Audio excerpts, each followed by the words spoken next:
그러면 지금 관세 발표가 되었고 악재가 해소가 된 상황에서 중요한 지지 구간을 이탈을 하지 않았다. 그럼 지금의 상황을 나쁘게 봐야 되냐? 그렇지 않다라는 겁니다. 네, 반갑습니다. 차트진이고요. 우선 지난 관점만 좀 짧게 복기를 해보고 시작을 해볼게요. 오늘 할 얘기는 정말 중요하니까 꼭 끝까지 시청을 해주셨으면 좋겠습니다.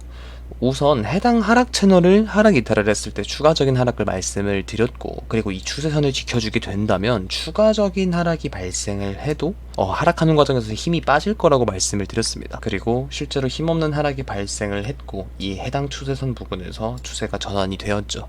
중요한 건 이 상승하는 과정에서 힘없는 상승, 그러니까 계속해서 하락을 암시를 해도 결국에는 말아 올리는 모습을 보여줄 거다. 그러니까 겁을 계속 주지만 말아 올리면서 상승 추세가 계속해서 이어질 거라고 말씀을 드렸어요. 이 부분에 대해서는 차트진 관전방에 계신 분들은 다들 대응을 잘 하셨을 거라고 생각을 합니다. 그리고 87K까지의 상승이 있었는데요. 여기는 정말 중요한 저항 구간이었기 때문에 저는 보유하고 있던 이더리움과 그리고 비트코인 둘 다 반익절을 완료를 했고요.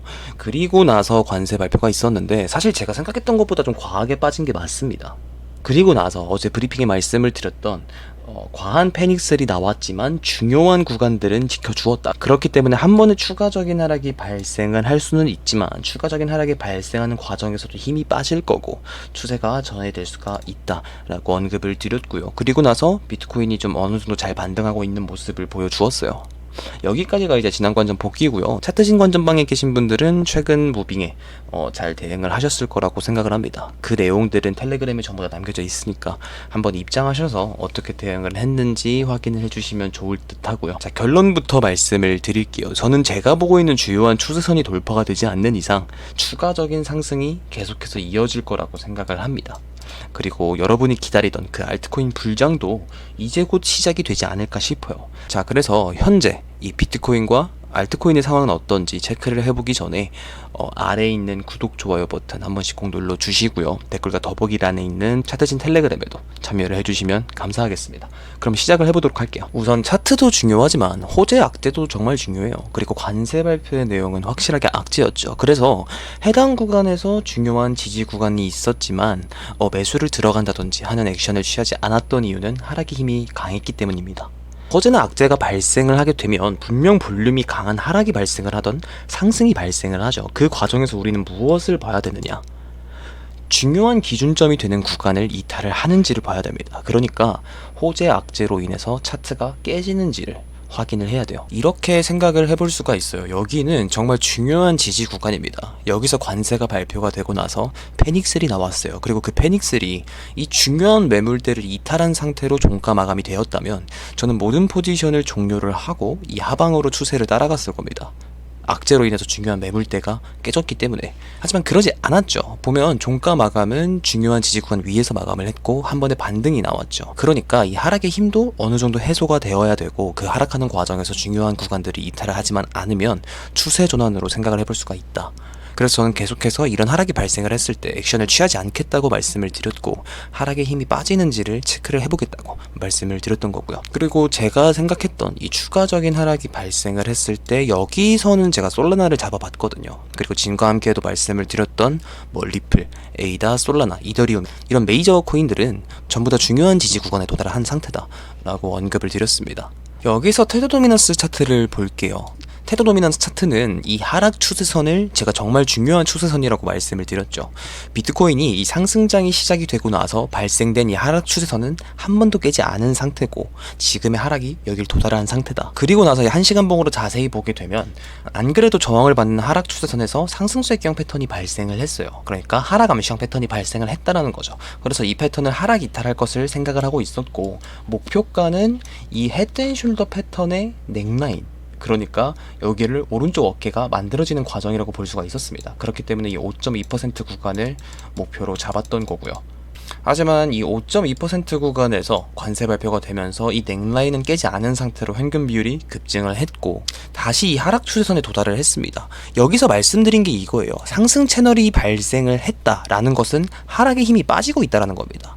이런 하락 암시형 패턴이 발생을 하게 되면 이 상승의 힘이 점점 빠지고 있다. 어디서 이런 패턴을 보여줬죠?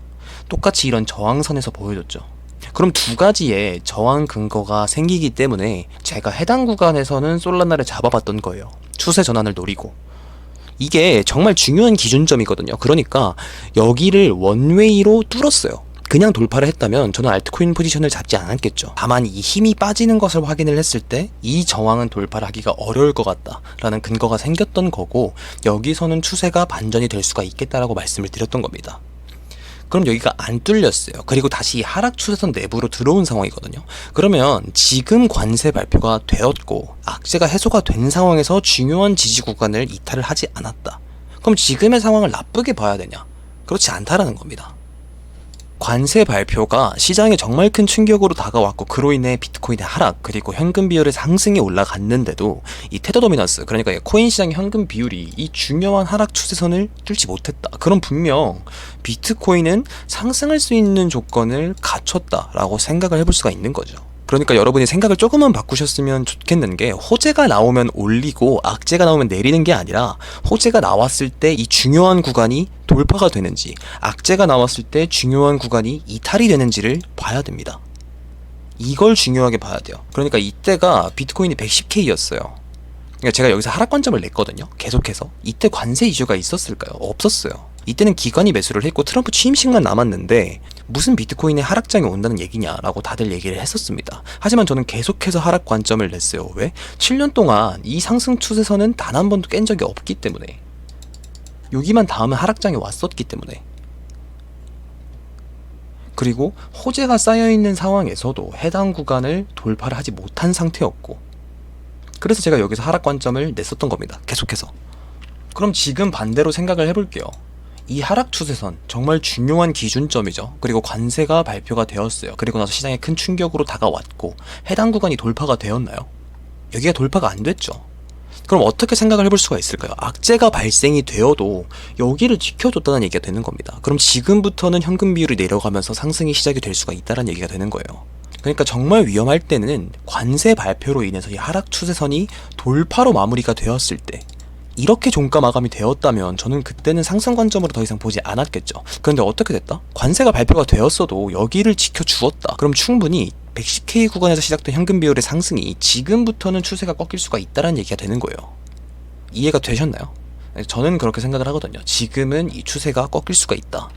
여기서 토탈2 차트를 보게 되면 결국 여러분이 기다리는 알트코인 불장은 이 토탈2 차트가 올라야 진짜 불장이구나 라고 생각을 해요. 비트코인을 제외한 상위 125개의 시가총액을 나타낸 이 차트가 토탈2 차트인데요. 보게 되면 계속해서 빠졌죠. 12월부터 시작을 해서. 근데 하락 추세선 돌파에 대한 리테스트 구간에서는 계속해서 지지를 받았어요. 그쵸? 그리고 이 하락 추세선을 계속해서 테스트를 하고 있습니다. 여기서 테더 도미넌스의 현금 비율이 내려가고 비트코인이 상승을 하게 된다면 높은 확률로 이 12월부터 시작된 하락 추세선이 돌파가 된다는 얘기가 되는 거예요. 그러면 기대값은 이 매물대 구간 또는 진행이 되고 있는 확장형 패턴의 상단까지도 충분히 노려볼 수가 있다는 얘기가 되는 겁니다. 그러니까 이 토탈2도 지금 추세가 전환될 수 있는 중요한 구간에 와 있고, 지금 하락 추세선을 돌파를 해줄 수 있는 조건이 갖춰졌다라고 생각을 하는 거예요. 그래서 저는 지금 알트코인 불장이 곧 올 수가 있다라고 생각을 합니다. 그래서 제가 솔라나를 여기서 잡아봤던 거예요. 그러니까 토탈2도 걱정할 만한 위치가 아니라는 거죠. 차트가 안 깨졌으니까. 물론 이 매물대는 강한 저항을 받죠. 결국 이 매물대를 돌파를 해주는지가 현재 알트코인의 가장 큰 숙제가 될 텐데, 단기적으로는 중요한 구간을 지켜줬다. 그리고 이 하락 추세가 꺾일 가능성이 많이 높아졌다라고 생각을 해볼 수가 있습니다. 그래서 제 생각에는 지금부터는 이더리움이 좀 달려주지 않을까라고 생각을 해보고 있어요. 지금 현재 많이 빠져있는 상태이기는 하지만 토탈2가 반등할 수 있는 좋은 구간에 와 있으니까. 그래서 제가 지금 영상을 찍고 있는 와중에 좀 많이 올라버려서 당황스럽기는 한데요. 우선 이 아래 구간을 노리시는 분들이 정말 많을 거라고 생각을 해요. 다만 이 악재에도 지켜주는 모습을 보여준 이상 이 밑으로 빠지기는 개인적으로 좀 어려움이 있지 않을까 싶어요. 만약 여길 다시 오게 되면 저는 아마 상승 관점으로 다시 보지는 않을 것 같습니다. 제가 생각하는 건 이미 테스트는 끝났고 그리고 상승할 일만 남았다고 생각을 해요. 지금 보면 다 저항 구간이거든요. 결국 지금부터는 이 저항 구간들을 모두 돌파를 해주는 그런 상승이 시작이 될 수 있다라고 생각을 해보고 있는 거고요. 지금 현재 관세 이슈까지 해소가 되었으니까 그 가능성은 더 높아졌다라고 생각을 해봅니다. 중요한 저항 구간은 이 86K 그리고 이 90K 구간이 되겠죠. 이 90K를 돌파를 해주는 게 결국 비트코인의 중요한 숙제다라고 생각을 하고, 저는 이 구간을 넘어서 이 100K 구간까지도 충분히 안착을 할 수가 있다라고 생각을 해보고 있습니다. 만약 이 80K 아래로 내려오게 된다면 저는 아마 그때는 저점 매수로 보진 않을 것 같아요. 왜냐면 중요한 지지 구간들이 뚫렸다라고 볼 거기 때문에. 제가 왜 상승 관점을 보고 있는지 다들 어느 정도 이해가 되셨을 거라고 생각을 하고요. 어쨌든 저의 개인적인 하나의 관점이니까 참고 용도로 잘 활용을 해주셨으면 좋겠습니다. 도움이 되셨다면 구독과 좋아요 그리고 알림 설정도 한 번씩 꼭 부탁드립니다. 감사합니다.